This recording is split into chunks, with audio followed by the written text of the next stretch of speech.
விஜய் பார்வதி பண்றது ரொம்ப பெரிய தப்புங்க. அது எப்படிங்க அன்பின் சொரூபமா இருக்க கனியக்காவை போயிட்டு இந்த மாதிரி டார்கெட் பண்றாங்க. அவங்க வந்து விஷம்னு சொல்றாங்க. ஸோ அது மட்டும் இல்லாம அவங்க என்ன பண்றாங்க, அவங்க வந்து ஒரு டாஸ்க்குக்காக பண்றாங்க. மற்றபடி அவங்க வெஞ்சன்ஸ் வச்சா பண்றாங்க, இல்ல உங்களை டார்கெட் பண்ணி அடிக்கணும்னு நினைக்கிறாங்களா? எப்படி பார்வதி இதெல்லாம் பண்றீங்க? நீங்க வேணா பண்ணுவீங்க, அவங்க இதெல்லாம் பண்ணுவாங்களா அப்படின்ற மாதிரி சில பேர் கேட்கலாம். ஸோ அதுக்கான விளக்கத்தை தான் இந்த வீடியோவில் பார்க்க போறோம். இன்னைக்கான எபிசோட்ல இன்னைக்கான தேர்ட் ப்ரோமோ ரிலீஸ் பண்ணியிருந்தாங்க. ஸோ அந்த தேர்ட் ப்ரோமோ பொறுத்த வரைக்கும் பார்த்தீங்கன்னா அதில் வந்து விஜய் பார்வதி கனியோட கேம் பிளே என்ன அப்படின்ற மாதிரி டீகோட் பண்றாங்க. ஸோ அதில் சில பல விஷயங்களை அவங்க பேசுறாங்க. இந்த பக்கம் கனி வந்து பார்த்தீங்கன்னா நம்ம என்ன பண்றோம், நமக்கான நியாயத்தை தான் பேசுறோம், மற்றபடி நம்ம தப்பா ஒண்ணுமே பண்ணலையே, நம்ம யாரும் நல்லவங்க தானே அப்படின்ற மாதிரி பார்த்தீங்கன்னா அந்த ப்ரோமோ கட்டு போட்டிருக்காங்க. அந்த ப்ரோமோ கமெண்ட்ஸ்லேயே போய் பார்த்தீங்கன்னா நிறைய பேர் என்ன சொல்றாங்கன்னா, ஏமா கனி ஏமா ரொம்ப நடிக்காதீங்கம்மா அப்படின்ற மாதிரி நிறைய பேர் சொல்றாங்க. ஸோ இதுக்கான காரணம் என்ன தெரியுமா? ஆக்சுவலாக கனியை வந்து நிறைய பேர் இவங்க நடிக்கிறாங்க, சபரி அதே மாதிரி இவங்க நடிக்கிறாங்கன்னு சொல்றதுக்கான காரணம் என்னன்னா, எல்லாருக்குமே ரெண்டு பக்கம் இருக்கும். ஒரு பக்கம் கோவப்பட்டா அவங்க என்ன பண்ணுவாங்கன்றது ஒரு விஷயம் இருக்கும். அவங்க கெட்டவங்க, இதுல யாருமே பார்த்தீங்கன்னா இவங்க ரொம்ப கெட்டவங்க, இப்போ பார்வதி வந்து பார்த்தீங்கன்னா ரொம்ப கேடு கெட்டவங்க அப்படின்னு யாராவது சொல்லுவாங்களா? இல்லை.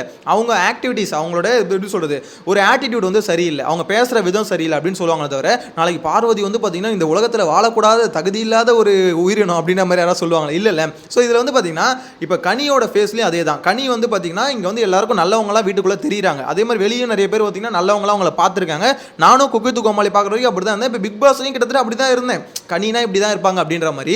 ஆனால் எப்போ ஒரு சில விஷயம் நம்ம நோட் பண்ணணும், அப்போ தான் தெரிஞ்சுது இவங்களும் பயங்கரமாக வெஞ்சன்ஸை உள்ள வச்சுக்கிறாங்கடா அப்படின்ற மாதிரி. ஆக்சுவலாக உண்மையிலே நீங்கள் அன்பின் சொரூபமாக இருந்தால் என்ன பண்ணணும்னா, ஒருத்தவங்க கெட்டதே பண்ணாலும் அவங்க கிட்ட என்ன பண்ணணும், அன்பை காட்டணும். கரெக்டாக அவங்க வந்து தப்பு பண்ணாலும் அன்பை காட்டியிருக்கணும். ஏன்னா உங்களை பர்சனலாக இது வரைக்கும் அவங்க அட்டாக் பண்ணவே இல்லை அப்படின்னும் போது, நீங்கள் பர்சனலாக ஒருத்தவங்களை டார்கெட் பண்ணுறீங்கனாலே ஆக்சுவலாக உங்களுக்கு ஒரு டார்கெட் இருக்குது. அவங்க தப்பு சொல்ல, கேமில் டார்கெட் இருக்கிறது கரெக்ட் தான். ஆனால் அப்படி இருக்கும்போது மொத்தமாக அன்பின் சுரூபமாக நம்மளை பிரதிபலிச்சுக்கிறது அதுதான் இங்கே தப்புன்றது. அதே தான் சபரியும் பண்ணிட்டு இருக்காரு. நான் ரொம்ப நல்லவண்டான்னு ஒரு மாதிரி பண்ணுறாரு பார்த்தீங்களா, அதுதான் ஆர்டிஃபிஷியலாக இருக்குது. மொத்த பேரும் சபரிக்கு நல்ல சப்போர்ட் ஏறிக்கிட்டே இருந்தது. ஆனால் அந்த சப்போர்ட் கொஞ்சம் கொஞ்சமாக குறையிறதுக்கு காரணம் என்னன்னா, இவர் நடிக்கிறது வந்து க்ளீனாக கொஞ்சம் கொஞ்சமாக தெரியுது, இவன் ரொம்ப நடிக்கிறான்டா, பச்சையாக தெரியுதுடா அப்படின்னு நம்ம சொல்லுவாங்க. டாக்டர் திவாகருக்கே டஃப் கொடுப்பான் போல, வாட்டர் மெலன் ஸ்டாரா சபரியா அப்படின்ற மாதிரி போட்டி வர அளவுக்கு நடிக்கிறான்டான்னு சொல்கிறது காரணம் என்னன்னா, ரொம்ப ஒரு மாதிரி ஆர்டிஃபிஷியலாக தெரியுது அவங்க பண்ணுறது. எஃப்ஜேக்கு வந்து கூப்பிட்டு வச்சு நேற்று முத்தவங்க தருப்பாருங்க, எப்பாடே உங்கள் அன்பு கேங் 2.0 உங்களோட தொல்லை தாங்க உங்களோட அப்படின்ற மாதிரி தான் இருந்தது. நான் ஆல்ரெடி சொல்லியிருந்தேன்ல, அன்பு கேங்கிறது எதுன்னு பார்த்தீங்கன்னா ஒரு ஹேட்டர்ஸ் நிறைய சம்பாரிச்ச ஒரு கேங் தான். அன்பு கேங் 2.0 பின் எப்படி இருக்கும், அதே மாதிரி ஹேட்டர்ஸாக தான் சம்பாதிக்கும். ஊர் ஃபுல்லாக அன்பு கேங்கை போட்டு பொலன்னு பொழக்கிறாங்க. இவங்க வந்து ஒரு மாதிரி பயங்கர வைரலாக ஒரு மாதிரி திட்டுற மாதிரி இதெல்லாம் பேசினா கூட எல்லாம் சகிச்சுப்பாங்க. நீங்கள் அன்பு பொழிகிற மாதிரி பேசுனீங்கன்னா மொத்த பேரும் கழுவி ஊற்றுறாங்க. ஏன்னு தெரியல. ஏன்னா அது எப்படி சொல்கிறது, நீங்கள் ஃபார்ம் ஆகிட்டீங்க, அன்பு கேங்னு ஃபார்ம் ஆகிட்டீங்க. இதுக்கப்புறம் நீங்கள் என்ன பண்ணணும்னா, நீங்கள் பார்வதி டேரெக்டாக திட்டுங்க, எதுவும் தெரியாது, பா கனி ஃபயர்ரா திருப்பி அடிக்கிறாங்கடா அப்படின்ற மாதிரி இருக்கும். ஆனால் பார்வதி நல்லவடா, சே நான் பார்வதி எதுவும் பண்ண போகிறது இல்லடா அப்படின்ற மாதிரி பேசுனீங்கன்னா அது கொஞ்சம் எப்படி சொல்ல ஆர்டிஃபிஷியலாக இருக்கும். அன்பு கேங் தான் நீங்கள் அப்படின்ற மாதிரி கன்ஃபார்ம் பண்ணுற மாதிரி தான் இருக்கும். எனிவேஸ் இதெல்லாம் ஒரு பக்கம் விட்டு தருவோம். இப்போ இந்த தேர்ட் ப்ரோமோவில் பார்வதி என்ன சொல்கிறாங்க, கனியக்கா தான் அங்கே மேஜர் ரோல் ப்ளே பண்ணுறாங்க, அவங்க தான் மாஸ்டர் மைண்டு அப்படின்ற மாதிரி சொல்கிறாங்க. அது உண்மையானு கேட்டிங்கன்னா எஸ் உண்மை தான். ஏன்னா அந்த டாஸ்கில் ஆக்சுவலாக எல்லாரும் ஒருத்தரை டார்கெட் பண்ணும் அப்படின்னு சொல்லும்போது கனி தான் இது பார்வதியை ஃபஸ்ட்டு டார்கெட் பண்ணும் அப்படின்ற மாதிரி பேச்சு எடுத்தாங்க. எத்தனை பேர் லைவில் நோட் பண்ணிங்கன்னு தெரியல, நான் பார்த்த வரைக்கும் சொல்கிறேன். ஸோ கனி தான் அந்த டாபிக் வந்து ஃபஸ்ட்டு எடுத்தாங்க, பார்வதியை நான் பிடிச்சி வச்சுக்கிறேன், அந்த இதை எடுத்து வச்சுக்கிறேன் அப்படின்ற மாதிரி.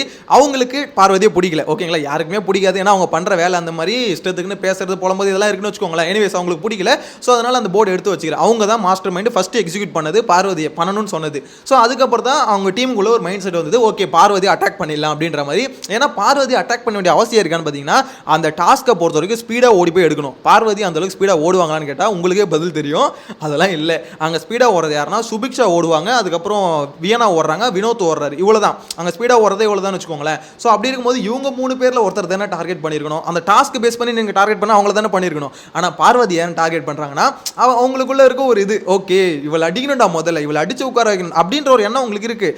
அது வந்து அது எப்படி சொல்ல பர்சனலாக காண்டு இருக்குது தானே, அந்த காண்டை ஒத்துக்கிட்டா பிரச்சனை இல்லைங்க. அது இல்லாத மாதிரி நீங்கள் ஒரு மாதிரி ப்ரொஜெக்ட் பண்ணுறீங்களா, அதுதான் இங்கே பெரிய தப்புன்னு சொல்லிட்டு மொத்த பேர் சொல்லிட்டு இருக்காங்க. இது மட்டும் இல்லாமல் ஒரு முக்கியமான விஷயமா இங்கே வந்து பார்வதி சொல்கிறது என்னன்னா, ஒருத்தன் வந்து இதுதான் பெரிய அரசியல், அதாவது மற்றவங்களை தனக்கு கீழே வச்சு கண்ட்ரோல் பண்ணுறான் பாரு, அதுதான் பெரிய அரசியல்ன்றாங்களே, அதுதான் உண்மை. ஏன்னா பிக் பாஸை பொறுத்த வரைக்கும் இப்போ இந்த சீசனில் இதுக்கப்புறம் இப்போ இந்த வாரம் வந்து கனியை யாராவது நாமினேட் பண்ணுவாங்களா பிக் பாஸ் ஹவுஸில் இருக்கவங்க அப்படின்னு கேட்டிங்கன்னா நாமினேட்டே பண்ண மாட்டாங்க. ஏன்னா மொத்த பேரும் அந்த பிக் பாஸ் ஹவுஸில் இருக்க மொத்த பேர் கனி எப்படி பார்க்குறாங்க, இப்போ இவங்க தாண்டா அக்கா, நம்மளோட அம்மா இவங்க தான், தாய் இவங்க தான் அப்படின்ற மாதிரி பார்த்துட்டு இருக்கானுங்க. ஸோ இதில் யாருமே கனி அவங்கள நாமினேட்டே பண்ண மாட்டாங்க. ஸோ அப்படி இருக்கும்போது அவங்க ரொம்ப சேஃபாகவே கிட்டத்தட்ட ஒரு 40-50 நாள் ஈஸியாக கடந்தலாம். ஏன்னா நாமினேஷன் ப்ராசஸ்லேயே வர நீங்கள் சொல்லுங்களேன், கனி எதுக்கு நாமினேட் பண்ண போகிறாங்க, மெஜாரிட்டி பிக் பாஸ் ஹவுஸில் தான் இருக்காங்க, இங்கே சூப்பர் டிக்ஸில் கம்மியாக தான் இருக்காங்கன்னு வச்சுக்கோங்களேன். ஸோ அப்படின்னும் போது கனி இல்லடா வளருது செக். எனிவேஸ் கனியை வந்து பார்த்தீங்கன்னா மேஜராக வந்து நாமினேட் பண்ணவே மாட்டாங்க. ஏன்னா அவங்க எல்லாருமே சப்போர்ட்டில் இருக்காங்க. இதை தான் பார்த்தீங்கன்னா பார்வதி சொல்கிறாங்க, பெரிய அரசியலே தான். தனக்கு கீழே இருக்க தன்னை எதிர்க்க யாருமே இல்லாம மாதிரி கிரியேட் பண்ணுறாங்க பார்த்தீங்களா. என்னை பொறுத்த வரைக்கும் அதுதான் பெரிய அரசியல் அப்படின்ற மாதிரி பார்வதி சொல்கிறாங்க. அது உண்மை தான், நானும் அக்செப்ட் பண்ணிக்கிறேன். ஏன்னா மிகப்பெரிய அரசியல் அந்த மாதிரி ப்ளே பண்ணுறவங்க தான் ரொம்ப சேஃபாக ரொம்ப நாள் வந்து பிக் பாஸில் என்னை பொறுத்த வரைக்கும் கடக்க முடியும். இதில் வந்து பார்த்தீங்கன்னா கனி சபரி இவங்க மேலே ஹேட்ரேட்டர் சொல்கிறேன்னு சொல்லிட்டு நினைக்காதீங்க. ஏன்னா இது வந்து பார்த்தீங்கன்னா இவங்க கேம் பிளே சுத்தமாக தப்பாக இருக்குது அப்படின்னு சொல்ல. இவங்க கேம் பிளே ஓகே தான், ஓகே ஜென்யூனாக விளாட்றாங்க, எல்லாமே ஓகே, அதெல்லாம் எதுவும் மாற்று கருத்துமே இல்லை. ஆனால் என்னன்னா ஒரு நடிப்பு மட்டும் கொஞ்சம் அதிகமாக இருக்கும், ஒரு மீட்டருக்கு மேலே இருக்கும் அப்படின்ற மாதிரி மொத்த பேருக்கு ஃபீல் ஆகுது. அதனால தான் பார்த்தீங்கன்னா கனியை வந்து அடிக்க வேண்டிய அவசியம். அவங்க பெருசாக அது தப்பு பண்ணல. அவங்க என்ன பண்ணிட்டாங்கன்னா பார்வதியோட அந்த ஜாம் பாட்டில் எதுவுமே ஒழிச்சு வைக்கிறது, பார்வதியை டார்கெட் பண்ணணும்னு சொல்கிறது, அது மட்டும் இல்லாமல் சில ஐடியாஸ் வந்து கொடுக்குறது எல்லாமே கனி தான் பண்ணுறாங்கன்னு வச்சுக்கோங்களேன். இப்போ அந்த டீமில் வந்து யார் யோசிக்கிறது அங்கே பெருசாக எக்ஸிக்யூட் ஆகுதுன்னா கனி மட்டும்தான். சபரி யோசிக்கிறத தாண்டி அதேமாதிரி எஃப்ஜே யோசிக்கிறத தாண்டி கனி ஒரு விஷயத்தை சொன்னால் எஃப்ஜே வந்து ஃபஸ்ட்டு முட்டு கொடுக்குறான். ஏன்னா அக்கால டே தம்பி, அக்கா உன் பேர் கெட்டு போச்சுன்னா அக்காவுக்கு தாங்க முடியாதுடா, அவள் பேர் கெட்டு போனால் கெட்டு போகுது, ஆனால் உன் பேர் கெடக்கூடாதுடா அப்படின்ற மாதிரி எடுத்து பேசினாங்க பாருங்க. அங்கேயே நான் செதறிட்டேன். எப்பா அவள் தான்டா அன்பு கேங் ஃபார்ம் ஆயிடுச்சுரா அப்படின்ற மாதிரி அப்போ தான் நான் கன்ஃபார்ம் பண்ணேன். அதே மாதிரி சபரி வந்து முத்தம் கொடுத்தாருல அந்த விஷயம் தான். ஸோ அந்த அளவுக்கு பார்த்தீங்கன்னா ஒரு அக்கான்ற ஒரு ஸ்தானத்தில் எல்லாரும் தூக்கி வச்சதுனால அவங்க சொல்கிறது எல்லாருமே கேட்டுக்கிட்டே இருக்காங்க. இதுக்கப்புறம் என்ன பண்ணுவாங்கன்னா ஒரு எப்படி சொல்கிறது மிலிட்ரி ஆஃபீஸர் மாதிரி உட்காந்துக்கிட்டே எஃப்ஜே அட்ரா ஆகலை அப்படின்னா எஃப்ஜே போட்டு கும்பிடுவான். இதுதான் பார்த்தீங்கன்னா இதுக்கப்புறம் நடக்க போகுது.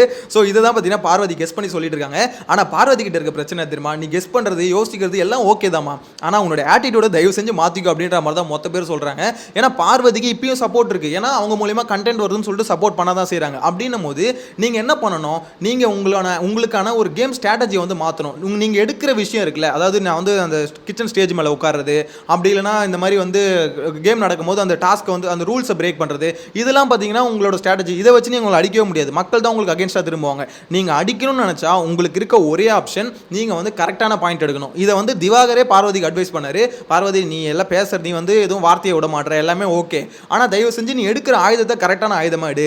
நீ ஒரு இஷ்யூ கரெக்டான இஷ்யூ அட்ரஸ் பண்ணி அதை பிரச்சனையாக மாற்று, அதை கண்டென்ட்டாக மாற்று, அப்போ தான் கரெக்டாக இருக்கும் அப்படின்ற மாதிரி திவாகர் உண்மையிலே சொல்கிறேன். அப்போ தான் இவ்வளோ யோசிப்பார் அப்படின்ற மாதிரி தெரிஞ்சுது. ஸோ திவாகர் அட்வைஸாவது அட்லீஸ்ட் பார்வதி கேட்கணும். சில்லி விஷயத்துக்குலாம் வந்து பிரச்சனை பண்ணிட்டு இருந்தால் விஜய் சேதுபதி கிட்ட வந்து மொத்து தான் வாங்கணும். அதை விட்டுட்டு ஒரு கரெக்டான பிரச்சனையை தூக்குங்க.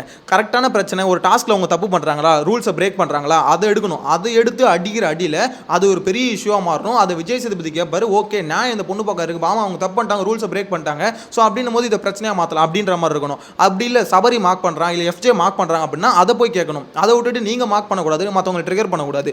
நீங்கள் எஃப்ஜே மார்க் பண்ணுறத பெரிய இஷ்யூவாக மாற்றினா வீக்கெண்டில் எஃப்ஜேக்கு உதவும். ஸோ இப்படி தான் ஒரு கரெக்டான ஒரு இஷ்யூ எடுத்து அடிச்சாங்கன்னா எனக்கு தெரிஞ்சு விஜய் பார்வதிக்கு பயங்கரமான சப்போர்ட் வரதுக்கு வாய்ப்பு இருக்குது. ஏன்னா அவங்க கிட்ட கண்டென்ட் பண்ணணும் அப்படின்ற ஒரு இன்ட்ரெஸ்ட் இருக்குது. எப்படி ஆதிரை வந்து சின்ன சின்ன பிரச்சனையை கண்டென்ட்டாக மாற்றணும்னு நினைக்கிறாங்களோ அதே மாதிரி பார்வதிக்கிட்டையும் பார்த்தீங்கன்னா ஒரு கண்டென்ட் நம்ம கிரியேட் பண்ணணும், நம்ம சும்மா இருக்கக்கூடாது அப்படின்ற ஒரு இன்ட்ரெஸ்ட் இருக்குது. வந்து எப்படி கொடுக்குற சம்பளத்துக்கு சாப்பிட்டு தூங்கிடக்கூடாதுன்னு நினைக்கிறாங்க. என்னை பொறுத்த வரைக்கும் அது இருக்கிறது ரைட்டு தான், எல்லாருக்கும் அதுதான் இருக்கணும். ஆனால் நிறைய பேருக்கு அது இல்லை அப்படின்றதா உண்மை. ஸோ அதனால் பார்வதி அவங்க ஸ்ட்ராட்டஜி மாத்திரம் நல்லாயிருக்கும், ஆனால் அது மாற்றுவாங்களான்னு கேட்டிங்கன்னா ரொம்ப கஷ்டம். ஏன்னா அவங்க என்ன சொல்கிறாங்க தெரியுமா, இதான் என் கேரக்டர்னு சொல்லிட்டு போயிடுறாங்க. அப்புறம் எங்கே இருந்துங்க இது மாறுறதுக்கு அப்படின்ற மாதிரி தான் தோணுது. லைவ் பார்க்குறவங்க தான் தெரியும் பார்வதியோட அந்த கதறல் எல்லாம் காதெல்லாம் வலிக்கும். எனிவேஸ் இதுக்கப்புறமா அது மாற்றிக்கிறாங்களா என்னன்னு பார்க்கலாம். ஆனால் ஓவராலாக பார்த்தீங்கன்னு வச்சுக்கோங்களேன், ஒரு பக்கம் பார்வதி கதறல்ஸ் புலம்பல்ஸ் எல்லாமே இருந்தாலுமே ஆனால் இவங்களோட கேம் பிளே வந்து பார்த்தீங்கன்னா 2 தி எக்ஸ்ட்ரீம் இருக்கும். பார்வதி இது கனி இது இருக்குல்ல, அவங்களுக்கு 2 தி எக்ஸ்ட்ரீம் இருக்கும், எங்கே அன்புல இருக்கும். ஸோ இப்படி தான் இந்த கேம் வந்து போயிட்டு இருக்கு. நான் தான் சொன்னல முட்டா பீஸு மொரட்டை பீஸு. ஸோ இந்த 2 பீஸுங்களுக்கு நடுவில் தான் பார்த்தீங்கன்னா சண்டை போயிட்டு இருக்கு. எப்படி போகுதுன்னு பார்க்கலாம். நெக்ஸ்ட் வீடியோல மீட் பண்ணலாம். Bye by.